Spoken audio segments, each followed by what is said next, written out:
Hello friends, ఈరోజు మీరు మీ ఖర్చులను ఎలా నియంత్రించాలో నేర్చుకుంటారు. తద్వారా మీ వ్యాపారం దాని ఖర్చులను భరించడానికి తగినంత డబ్బు సంపాదించే స్థాయికి త్వరగా చేరుకోగలదు మరియు చివరికి తెలివిగా వృద్ధి చెందుతుంది, దాని విలువను పెంచుతుంది.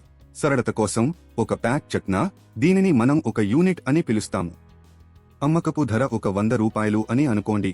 మీరు చక్నా యొక్క ఒక యూనిట్ను ఒక 100 రూపాయలకు విక్రయించినప్పుడు పదార్థాల ధర 54 రూపాయలు. అలాగే సంచులు మరియు ప్యాకింగ్ కోసం 2 రూపాయలు మరియు చక్నాల రవాణా మరియు పంపిణీ కోసం మరో 2 రూపాయలు జోడించండి. 1 రూపాయి మార్కెటింగ్ మరియు ప్రకటనలకు వెళుతుంది. కాబట్టి మీరు విక్రయించే చక్నాల సంఖ్యతో మారుతూ ఉండే మీ వేరియబుల్ ఖర్చులు చక్నాల ప్రతి యూనిట్కు సుమారు 59 రూపాయలు. ఇప్పుడు మీరు చాకన యొక్క ఎన్ని యూనిట్లను విక్రయించినా స్థిరమైన ఖర్చులు ఎలా ఉంటాయో చూద్దాం. మీరు చకనా యొక్క ఒక యూనిట్ను ఒక 100 రూపాయలకు విక్రయించినప్పుడు ఫ్యాక్టరీ స్థలాన్ని అద్దెకు ఇవ్వడానికి 1 రూపాయి, విద్యుత్ మరియు నీరు వంటి వినియోగాల కోసం మరో 1 రూపాయి, మరియు మీ కార్మికులకు చెల్లించడానికి 3 రూపాయల వరకు కేటాయించండి. మీరు బాహ్య కార్మికులను నియమించుకుంటే, మీరు రుణం తీసుకుంటే, మీరు చెల్లించాల్సిన వడ్డీకి అదనంగా 1 రూపాయిని చేర్చండి. ఇవన్నీ చక్నా యొక్క ప్రతి యూనిట్కు సుమారు 6 రూపాయల స్థిర ఖర్చులను జోడిస్తాయి. మీరు స్థిర మరియు చరరాశుల ఖర్చులు రెండింటినీ కలిపినప్పుడు ఒక 100 రూపాయలకు విక్రయించబడే ప్రతి యూనిట్ చక్నాలను తయారు చేయడానికి మీకు 65 రూపాయలు ఖర్చు అవుతుంది. అంటే మీరు చక్నాల ప్రతి యూనిట్కు 35 రూపాయల లాభం పొందుతారు. అయితే మీరు 11 రూపాయల పన్నులు చెల్లించాల్సి రావచ్చు. కాబట్టి పన్నుల తర్వాత మీ లాభం ఒక్కో చక్నాకు 24 రూపాయలు ఉంటుంది. మీ నికర లాభాల మార్జిన్ 24% అని చెప్పడానికి ఇది ఒక సరళమైన మార్గం. ఇప్పుడు ప్రణాళిక భాగం కోసం మీకు 2 ఎంపికలు ఉన్నాయి. మీ లాభంలో కొంత భాగాన్ని తిరిగి వ్యాపారంలో పెట్టుబడి పెట్టండి లేదా ఆ డబ్బును మీకోసం ఉపయోగించుకోండి. మీ లాభంలో సగం అంటే 12 రూపాయలు స్టాక్ వంటి వాటి కోసం తిరిగి వ్యాపారంలోకి పెట్టడం తెలివైన పని. అప్పుడు మీరు మిగిలిన 12 రూపాయలను మీకోసం లేదా ఇతర ప్రయోజనాల కోసం ఉపయోగించవచ్చు. త్వరగా లాభం పొందడానికి మీ స్థిర ఖర్చులను తగ్గించడానికి ప్రయత్నించండి.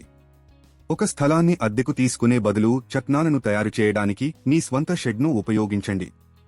ప్రారంభంలో కార్మికుల ఖర్చులను ఆదా చేయడానికి కుటుంబ సభ్యులు మీకు సహాయం చేయండి. రుణాలు తీసుకునే బదులు మీ సొంత డబ్బును ఉపయోగించుకోండి లేదా స్నేహితులు, కుటుంబం మరియు వ్యాపార భాగస్వాముల నుండి సహాయం పొందండి. ఈ విధంగా మీరు క్రమం తప్పకుండా వడ్డీ చెల్లించాల్సిన అవసరం ఉండదు. స్థిర చెల్లింపుకు బదులుగా లాభాలలో వాటాను వారికి అందించండి. మీరు ఈ ఖర్చులను తక్కువగా ఉంచుకుంటే మీరు 2వ నెల నాటికి లాభం పొందడం ప్రారంభించవచ్చు. మీ వినియోగదారులు మీ ఉత్పత్తులను ఇష్టపడినప్పుడు మరియు మీ వ్యాపారం పెరిగినప్పుడు దానిని నడపడానికి మీకు ఎక్కువ డబ్బు అవసరం.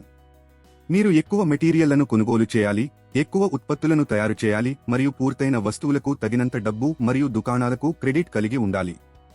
ఇక్కడే తగినంత పని మూలధనం ఉండటం ముఖ్యం. ఇది మీ వ్యాపారం ఎదగడానికి సహాయపడుతుంది. మీరు ఈ డబ్బును బ్యాంకులు లేదా స్థానిక సమూహాల నుండి పొందవచ్చు, కానీ మీ స్వంత ఆదాయాన్ని ఉపయోగించడం చౌకైన మార్గం. మీ లాభాలలో సగం వ్యాపారంలో ఉంచడం మరియు తిరిగి పెట్టుబడి పెట్టడం ద్వారా మీరు 2 పనులు చేస్తారు.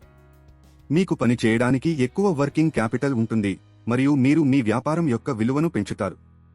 మీరు తిరిగి పెట్టుబడి పెట్టినప్పుడు మీరు పెద్ద ఆర్డర్లను నిర్వహించవచ్చు మరియు ఎక్కువ స్టాక్ను ఉంచుకోవచ్చు. ఇది మరింత వ్యాపారానికి దారితీస్తుంది. ఫలితంగా మీ వ్యాపారం యొక్క విలువ పెరుగుతుంది. ముందుకు చూద్దాం. మీరు దుకాణాల సంఖ్యను పెంచడం కొనసాగిస్తే మొదటి సంవత్సరం చివరిలో మీ వ్యాపారం విలువ 63 లక్షల నుండి 87 లక్షల వరకు ఉండవచ్చు.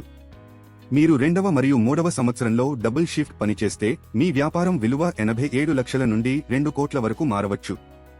మీరు మీ వ్యాపారంలోకి ఎంత ఎక్కువ డబ్బును తిరిగి పెడితే అంత ఎక్కువ క్రెడిట్ పొందవచ్చు, అంత ఎక్కువ అమ్మవచ్చు మరియు మీ వ్యాపార విలువ అంత ఎక్కువగా ఉంటుంది.